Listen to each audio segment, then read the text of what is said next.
You never know when someone might say yes. You never know when someone will actually accept your invitation. And you never know what the results are going to be. Jesus hooked them, and now they're here. Now they're part of Jesus's family, and their kids and their grandkids are going to be part of Jesus's family too.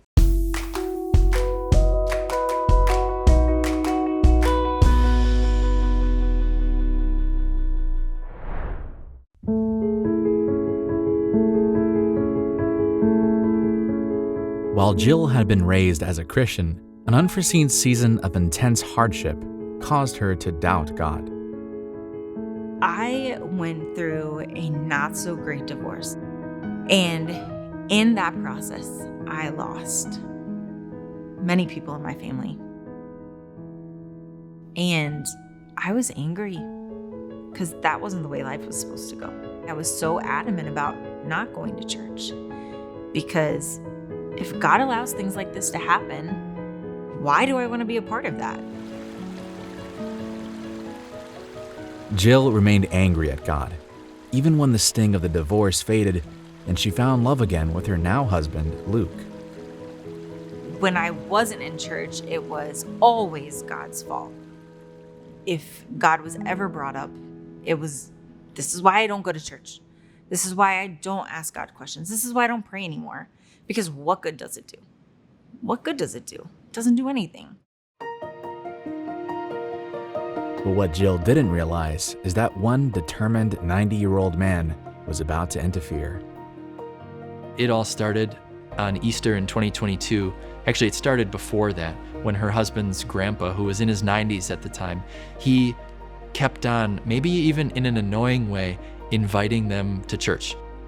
Every time we would go to his house for dinner or for lunch or meet up with him to go do something, it was, oh, you guys want to come to church with me on Sunday? I'd really like for you to be at church with me on Sunday. And constant just kind of guilt nuggets thrown at us.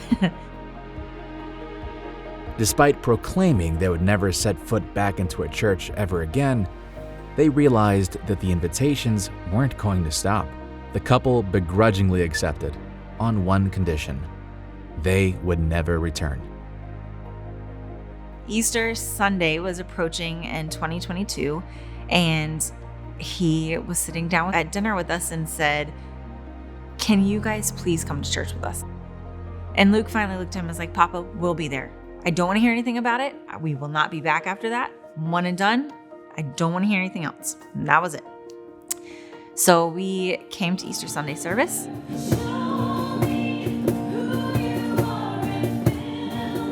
But as the couple and their daughter were welcomed into a Lumen church, their hearts began to soften. Something seemed different here. And when we got here, there was just something right. There was something here that we didn't know that we needed. It just felt like we were supposed to be here. And before Luke even put the car in drive, he looked at me and said, "Are we going back next Sunday?" I said, "I guess so." And it just completely blew my mind. It just was something I never, ever expected those words to come out of my husband's mouth in relation to a church. The couple returned to a Lumen church, and as they continued to be immersed in God's word, Jill's perspective began to change.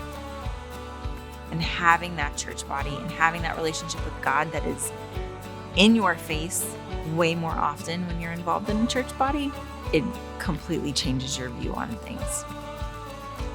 As a Christian, working through those things several years after my divorce, it's become an eye-opener.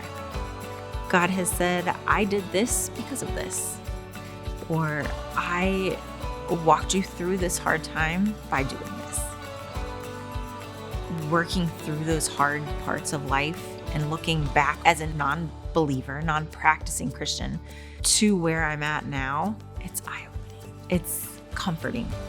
Because if I didn't go through what I went through, I wouldn't have met Luke, I wouldn't have met Papa, and I never would have been in the Lumen. I don't believe that I would have ever walked into a church. We are here to take the gospel of Jesus Christ out into the world. So planting new churches is important because There are people everywhere who don't know who Jesus is. And also, every single person in every single church having a mission mindset, that would be an absolutely wonderful thing. Papa had that mission mindset, and while he has since been called home to be with Jesus, his impact here on earth remains. He passed away in June of last year, and it was the most beautiful testimony of life I had ever seen, because he knew where he was going. I know where I'm going now, but I can't wait for that time to come where I'm just, when you're ready, God, I'm here. And it's gonna be a beautiful day.